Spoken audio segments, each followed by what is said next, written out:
Blue lock में एक ऐसा टियर है जो हर कोई प्लेयर अचीव करना चाहता है। मैं बात कर रहा हूं वर्ल्ड क्लास टियर की। ब्लू लॉक के अंदर भी प्रो प्लेयर्स हैं एंड आज की इस वीडियो में हम टॉप 10 प्रो प्लेयर्स की बात करने वाले हैं। जो फर्स्ट प्लेयर की मैं बात करूंगा तुम लिटरली सरप्राइज हो जाओगे। एटलीस्ट जो एनीमे ओनली वॉचर्स है वो तो सरप्राइज होने वाले हैं। ऑब्वियसली इस वाले वीडियो में मांगा स्पॉयलर्स भी होने वाले हैं एंड ऑल्सो भाई huge shout out to anime boss Deep. ये वाला वीडियो बहुत ज्यादा इंस्पायर्ड है उनके वीडियो से, so do check them out. अब बात करते हैं नंबर 1 प्लेयर की। हम बात करने वाले हैं एगो जिनपाची की। यस तुमने सही सुना, अपना एगो भाई साहब पहले एक फुटबॉल प्लेयर था एंड भाई कोई एरा गैरा फुटबॉल प्लेयर नहीं था, वो एक प्रो फुटबॉल प्लेयर था एंड वो एक टाइम पे नोएल नोवा का राइवल था। अगर तुम नहीं जानते नोएल नोवा कौन है तो वो अभी का वर्ल्ड बेस्ट प्लेयर है। तो तुम ये कह सकते हो कि एगो जिनपाची एक टाइम पे वर्ल्ड में दूसरे नंबर पे आता था, लेकिन अपने इसागी भाई साहब की तरह उसके पास भी कोई जीनियस टैलेंट नहीं था उसके अंदर। वो एक लर्नर था बेसिकली, जैसे वो खेलता जाता था वैसे ही सीखता जाता था। फर्क ये था कि एगो को एक टाइम पे आके समझ में आ गया कि भाई मेरी लिमिट्स यहां तक ही है। उसने खेलना बंद कर दिया, लेकिन एक्चुअली में फुटबॉल को क्विट नहीं किया उसने इंस्टेंट ब्लू लॉक को क्रिएट किया जो हम एनीमे में देखते हैं एंड उसका यही गोल था कि वो लोगों को दिखाए कि भाई टैलेंट मैटर नहीं करता, ऑब्सेशन मैटर करता है। एंड तुम कह सकते हो कि इसागी ने काइंड ऑफ ये बात प्रूव भी कर दी है, क्योंकि चैप्टर 285 के अंदर शायद से नोएल नोवा भी ये एडमिट करता है कि भाई इसागी तो अलग ही लेवल पे है, ये बंदा बहुत आगे जाएगा। सेकंड नंबर पे आते हैं नोएल नोवा भाई साहब, जो कि अभी के बेस्ट प्लेयर है इन द वर्ल्ड एंड वो पैदा हुआ था फ्रांस के अंदर। वो जब पैदा हुआ था तो काफी ज्यादा गरीब था, लेकिन उसको ऐसा नहीं चाहिए था कि भाई मैं दुनिया में बहुत ज्यादा फेमस हूं, उसको बनना था वर्ल्ड का बेस्ट स्ट्राइकर। इसकी वजह से बहुत ज्यादा ट्रेनिंग करता है बचपन से ही। वो एम्बीडेक्स्ट्रस है, बेसिकली अपने दोनों हाथ से काम कर सकता है। अभी फुटबॉल खेलता है तो अपने दोनों पैरों से भी वो काम कर सकता है, बेसिकली फुटबॉल खेल सकता है। बहुत ज्यादा फास्ट है, मैकेनिकल है एंड बेसिकली भाई उस बंदे को बस जीतना पसंद है एंड खुद को इवॉल्व करना पसंद है। उस बंदे ने बैलन डोर जीता है। बेसिकली तुम जितने भी ट्रॉफीज सोच सकते हो ना, भाई मुझे फुटबॉल का ज्यादा नॉलेज नहीं है, उसने वो सारी जीत के रखी है। ये कम नहीं था तो वो सोचता है कि क्यों ना मैं भी ब्लू लॉक में चला जाऊं, मेरी खुद की भी ग्रोथ हो जाएगी।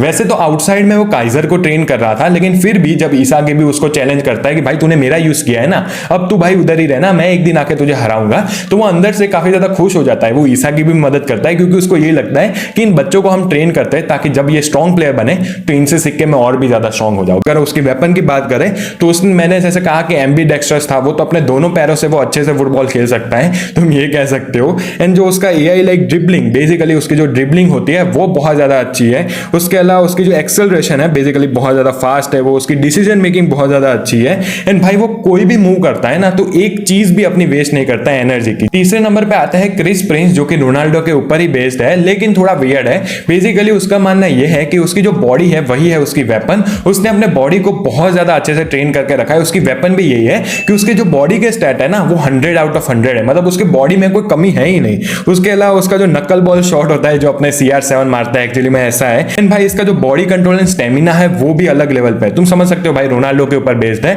तो बंदा स्ट्रॉन्ग तो बहुत ज्यादा होगा। चौथे नंबर पे आते हैं एडम ब्लेक भाई साहब, जो कि है इंग्लैंड के प्रीमियर लीग के टॉप स्कोरर हैं। जब तुम इसके बारे में सुनोगे ना आई एम श्योर तुम बहुत ज्यादा इंप्रेस होने वाले हो। फर्स्ट ऑफ ऑल ऑब्वियसली इसकी जो फिजिकल बॉडी होगी वो बहुत ज्यादा स्ट्रॉन्ग होगी, इतनी स्ट्रॉन्ग कि जो ब्लू लॉक का अपना तोकीमित्सु भाई साहब होता है, जिसको जो अपने ब्लू लॉक्स के प्लेयर है वो लिटरली हिला भी नहीं सकते, ये बंदा उसको लिटरली बुलडोज कर देता है, मतलब आसानी से ही उसको हरा देता है। ये कम नहीं था तो एपिसोड नागी के अंदर ये बंदा ब्लू लॉक की जो टीम होती है उसको ह्यूमिलिएट कर रहा होता है, मतलब उनको ऐसे मजे में खेल रहा होता है। ये थोड़ा सीरियस होता है जब नागी इसको आउट क्लास कर देता है एंड फाइनली नागी अपना थोड़ा टैलेंट दिखाता है, लेकिन फिर से बंदा उनको एम्ब्रेस कर देता है, क्योंकि ये बंदा ज़ानसेत्सु के साथ जब स्पीड कंपटीशन लगाता है ना, ज़ानसेत्सु अपना जो ये ब्लू लॉक है उसके अंदर फास्टेस्ट प्लेयर है एंड उसको वो आसानी से हरा देता है। भाई वर्ल्ड क्लास प्लेयर से तुम और ज्यादा क्या ही एक्सपेक्ट करोगे।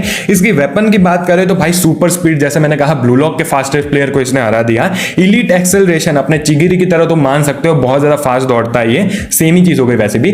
तीसरे नंबर पे फिजिकल डोमिनेंस, जैसे मैंने कहा तोकीमित्सु को इस बंदे ने बुलडोज कर दिया था लिटरली। एंड इसका चौथा है shoulder charges that break defence. Fifth number पे आते हैं जूलियन लोकी भाई साहब, जो कि सिर्फ 17 साल की उम्र में फ्रांस के नेशनल टीम के स्ट्राइकर है एंड भाई 17 साल का तो मैं भी हूं, काइंड ऑफ डिप्रेसिंग, लेकिन आगे बढ़ते हैं। इसके अलावा भाई ऐसा माना जाता है कि फ्यूचर में नंबर 1 प्लेयर यही बंदा बनेगा। नोएल नोवा ने खुद ने एडमिट करके रखा है कि यस भाई ऐसा हो सकता है कि फ्यूचर में ये बंदा मुझे सरपास कर दे।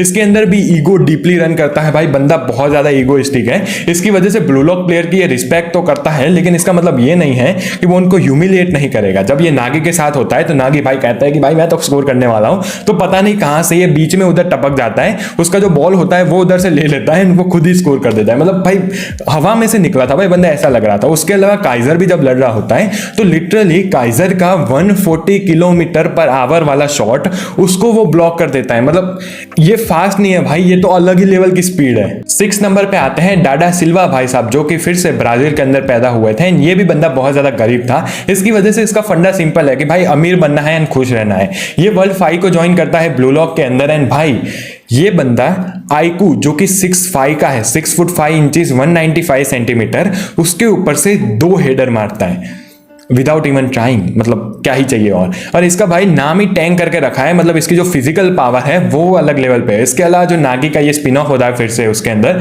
बारो की जो टेक्निक होती है ना, वो उसको विम्पी कहता है कि भाई क्या बच्चों की तरह कर रहा है तू, इससे कुछ होने वाला है। तो तुम समझ लो कि बंदा कितना ज्यादा पावरफुल होगा। मतलब इसके सामने तुम जाओगे ना तो जो जिम वाले बंदे होंगे उनको भी लगेगा भाई हम तो जिम जाते ही नहीं, ये बंदा अकेला ही जिम जाता है। इसकी वेपन्स की बात करें तो भाई सुपर ह्यूमन जंपिंग पावर, बहुत ही ज्यादा अच्छा कूदता है ये, Titan level strength, crushing headers, जैसे मैंने कहा भाई इसने हेडर्स मारे थे, एंड भाई फुटबॉल का ब्रूट फोर्स। मतलब बंदा ऐसे किसी को टैकल करेगा तो मुझे नहीं लगता वो अगले 5 साल तक उठ भी सकता है। नंबर 7 पे आते हैं पाब्लो कवासो, जिसको बोला जाता है वर्ल्ड का ग्रेटेस्ट फ्री किक टेकर। इसका ऑब्सेशन है Harajuku and being cute, and for some reason ये उसके लिए काम भी करता है। भाई ये बंदा जब बाचिरा के सामने लड़ रहा होता है तो इंस्टेंटली वो उसके फ्लॉस को एक्सपोज कर देता है, उसकी वीकनेस को एक्सपोज कर देता है, एंड उसके बाद एक मैसी टीयर का पास मारता है एंड भाई बारो को भी हरा देता है, गोल दे देता है। बेसिकली तुम ऐसा समझ सकते हो कि बंदे का जो गोलिंग स्ट्रेंथ है या फिर डिबरिंग स्ट्रेंथ है वो कंपेयर टू मैसी है, ऐसा कहा जाता है। एंड बंदा का जो क्यूट रहना है वो फॉर सम रीजन उसके ईगो को बूस्ट भी करता है। भाई ईगो भाई सबका होता है, इसका क्यूट रहना ईगो होता होगा। 8वें नंबर पे आते हैं मार्क स्नफी भाई साहब, जो कि एक प्रोडिजी है। वो अपने दोस्त मिक के साथ गेम खेल रहा था, बेसिकली फुटबॉल की ही गेम खेल रहा था। लेकिन क्या होता है जब ये बहुत ज्यादा फेमस हो जाता है तो काइंड ऑफ लॉस्ट हो ही जाता है लोग फेम में अंदर, एंड इसकी वजह से इसका जो दोस्त होता है वीक मो डाइड हो जाता है, बेसिकली मर जाता है ओवरडोज की वजह से। जिसके बाद इस बंदे को रियलाइज होता है, वो वाव करता है कि भाई अभी से मैं सीरियसली खेलूंगा फुटबॉल एंड कभी ये सारी चीजों के अंदर तो ऑब्वियसली नहीं पड़ूंगा। इसके अलावा भाई फुटबॉल के अंदर इसको मास्टरमाइंड कहा जाता है। इसका जो फील्ड कंट्रोल है वो आउट ऑफ द चार्ट्स है। लिटरली नोआ भी जब इसके सामने आता है ना तो वो उसके सामने कुछ नहीं कर पाता फील्ड कंट्रोल के अंदर। इसागी खुद भी कहता है कि तुम स्नफी को रोक नहीं सकते, बस उसको लिमिट कर सकते हो। इससे तुम समझ जाओ कि भाई स्नफी की स्ट्रेंथ कौन से लेवल पे होगी। इसके अलावा इसागी एंड अपने ये काइजर होता है, वो दोनों मिलकर भी कुछ नहीं कर पाते होते स्नफी के सामने, लिटरली हेल्पलेस फील कर रहे होते हैं। अगर स्नफी भाई साहब की वेपन की बात करें तो उसका सुप्रीम मेटा विजन, फिर से उसको पता चल जाता है कि फील्ड कैसी है। फील्ड कंट्रोल जैसे मैंने कहा आउट ऑफ द चार्ट्स है। जी जुत्सु style dribbling, for some reason आपको पता है ब्लू लॉक में फुटबॉल के अलावा सब चलता है, तो ये बंदे की जो ड्रिबलिंग स्टाइल है वो काइंड ऑफ मार्शल आर्ट्स वाली है। एंड भाई फील्ड कंट्रोल की बात हमने की। इसके अलावा ये चैंपियन रहा है 5 मेजर लीग का। नंबर 9 पे आता है लियोनार्ड लूना, जो कि एस एंड लीडर है ला रॉयल को, बेसिकली इंस्पायर्ड है असली वाली रियल मैड्रिड से। एंड इस बंदे की ट्रैश टॉकिंग स्किल अलग ही लेवल पे है। जब वो ब्लू लॉक प्लेयर से मिलता है तो उनको कहता है कि भाई जापान का ज्यादा अच्छा चांस है एक सुमो चैंपियन को पैदा करने से रेदर देन एक फुटबॉल के चैंपियन को। भाई ये बंदे की जो ट्रैश टॉकिंग स्किल है उसकी बात तो हम करेंगे ही, लेकिन इसका जो स्किल है वो भी अलग लेवल पे ऊपर है। ये साई इतोशी को भी भाई डिस्ट्रॉय कर देता है। इसके अलावा रीन भाई को टॉन्ट मारते जाता है। वो कहता है कि भाई तू अपने पैर इतने खुले रखेगा ना तो लोग समझेंगे तू तो पागल है। इसका जो मेन पावर है ना वो है 100% वेपन रेप्लिकेशन। ये ऐसा बंदा है जो रियो बनना चाहता है। आपको पता है जो रियो है वो सिर्फ 99% कॉपी कर सकता है किसी की वेपन को। ये बंदा लिटरली 100% कॉपी कर सकता है। नागी को जो स्पिन ऑफ होता है ये उसमें नागी के जो बाकी के प्लेयर्स होता है ना उनकी वेपन को एक्चुअली में 100% रेप्लिकेट कर देता है। फाइनली नंबर 10 पे आता है लामिनो भाई साहब, जो कि एग्जैक्ट अपोजिट है नोआ या फिर स्नफी के। उस बंदे की ड्रिबलिंग स्टाइल बहुत ज्यादा अलग है। वो ब्राजील में पैदा हुआ था एंड वो एक खुद की ड्रिबलिंग स्टाइल को डेवलप करता है, जिसकी वजह से जो भी डिफेंडर्स होता है ना वो ऐसे तितली की तरह उनके बीच में से निकल जाता है। लिटरली जब इसागी भी उसके सामने होता है तो वो कुछ नहीं कर पाता। इसके अलावा जब इनकी मैच होती है बास्टर्ड के सामने तो भाई ये बंदा रेनबो फ्लिक्स कर रहा होता है, बॉडी फेंट्स कर रहा होता है टॉप क्लास प्लेयर्स के अगेंस्ट। लिटरली वो एक रेनबो फ्लिक मारता है जो जिसको इसागी नोआ भी नहीं पढ़ पाते, ना ही उसको रोक पाते हैं। मतलब ये बंदे का जो ईगो है भाई वो तो अलग ही लेवल पे, ऑरा भी और ज्यादा अलग है। अगर तुम इसकी वेपन की बात करो तो यही आता है ऑरा बेस्ड ड्रिबलिंग। मतलब इसकी ड्रिबलिंग स्टाइल बहुत ज्यादा यूनिक है, कोई भी रोक नहीं सकता। ये भाई लोगों को एंकल ब्रेक कर देता है। वहीं पे ही अपना ये वाले जो लिस्ट है वो खत्म हो जाती है। बहुत टाइम बाद मैंने इतना लंबा रिकॉर्ड किया है वीडियो, मुझे पता नहीं वीडियो बनने के बाद कितना लेंथ का होगा, लेकिन अभी रिकॉर्डिंग 45 मिनट्स की हो चुकी है।